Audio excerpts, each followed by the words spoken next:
ஓம் நமோ நாராயணாய. குருப்யோ நமக. ஆழ்வார்கள் திருவடிகளே சரணம். ஸ்ரீமதி ராமானுஜாய.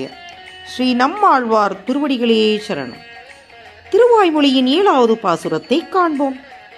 எவ்வாறு எம்பெருமான் 5 பஞ்சபூதங்களாக திடமான ஆகாயம், நீர், நெருப்பு, காற்று, அது மட்டுமின்றி இந்த அண்டத்தில் உள்ள அனைத்து பொருள்கள் உள்ளேயும் வெளியேயும் உடலுக்குள் ஆன்மா மறைந்திருப்பது போல் யாரும் அறிய முடியாதபடி இருக்கின்றாரோ, ஆனால் ஒளிமிகுந்த வேதத்தில் கண்டறியும் பொருளாக இருக்கின்றார்.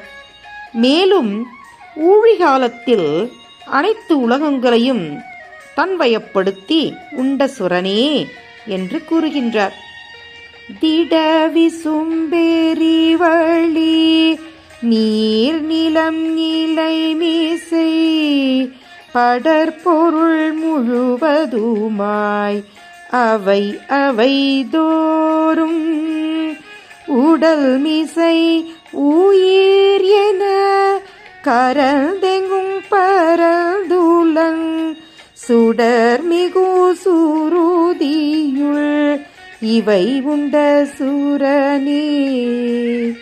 அதாவது திடமான உறுதியான ஆகாயம், நெருப்பு, காற்று, நீர், பூமி இந்த பஞ்சபூதங்களாகவும் இவற்றின் கலவைகளாக இதில் பறந்து விரிந்துள்ள பிரபஞ்சத்தில் காணும் அனைத்து பொருள்களாகவும் சத் சித் என உயிருள்ளவை, உயிர் அற்றவை இவை அனைற்றிலும் அவனே உள்ளும் புறமுமாக உடம்புக்குள் எவ்வாறு உயிர் மறைந்திருக்கின்றதோ அதுபோல் மறைந்து யாரும் அறிய முடியாதபடி இருக்கின்றாராம்.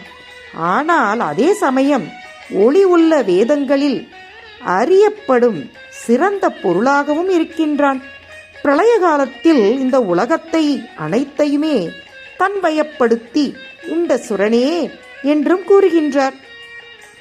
ஆதிசங்கரர் அத்வைதத்தில் என்ன கூறுகின்றார் என்றால், பரம்பொருளும் ஜீவாத்மாவும் வேறு கிடையாது, பரமாத்மாவும் ஜீவாத்மாவும் ஒன்றே. பரமாத்மாவிடமிருந்துதான் நாம் வந்திருக்கின்றோம், ஆகையால் நாம் அனைவரும் அவருடைய பிரதிபலிப்பே என்று கூறுகின்றார். அதாவது பற்றற்றான் பற்றனை பற்றி நாம் ஒருமுகப்படுத்தி நம்முள் அந்தர்யாமியாக இருக்கும் அந்த ஒளியான அந்த பகவானை அடையலாம் என்று கூறுகின்றார். அதே சமயத்தில் ஸ்ரீமதி ராமானுஜர் என்ன சொல்லுகின்றார் என்றால், அனைத்துக்கும் பரம்பொருள் ஸ்ரீமன் நாராயணனே. அவனிடமிருந்து நாம் தோன்றினாலும் நாம் அவராக முடியாது, அவன் ஒருவனே ஒப்பற்றவன் என்றும் நாம் பக்தியும் சரணாகதியும் கொண்டு அவன் பாதத்தை பற்றினால் அவனுடன் ஒன்றெல கலந்து விடலாம் என்று கூறுகின்றார். இரண்டும் ஒரே பாதையே வேறு விதமாக கூறுகின்றன. இப்பொழுது ஒரு உதாரணத்திற்கு ராமானுஜ பெருமான் சொல்வது என்னவென்றால், இப்போ கடலில் இருந்து நாம் ஒரு குடத்தில் நீர் எடுத்து வருகின்றோம். அது கடலின் தன்மையை கொண்டதுதான், ஆனால் அது கடலாக முடியாதல்லவா? அதன் ஆழம் இதில் இல்லை அல்லவா? அதில் உள்ள மீனோ அதனுள்ள முத்து போன்ற பல பொருட்கள் இதில் இல்லை அல்லவா? ஆனால் மீண்டும் அந்த தண்ணி கடலுக்குள் சேரும்போது அதன் தன்மையை பெறுகின்றதல்லவா? அதுபோல் நாமும் பக்தி சரணாகதி என்ற இந்த இரண்டையும் கைப்பற்றினால் நாமும் நமோ நாராயணாவை சரணடையலாம், அவனுடன் கலக்கலாம் என்று கூறுகின்றார்.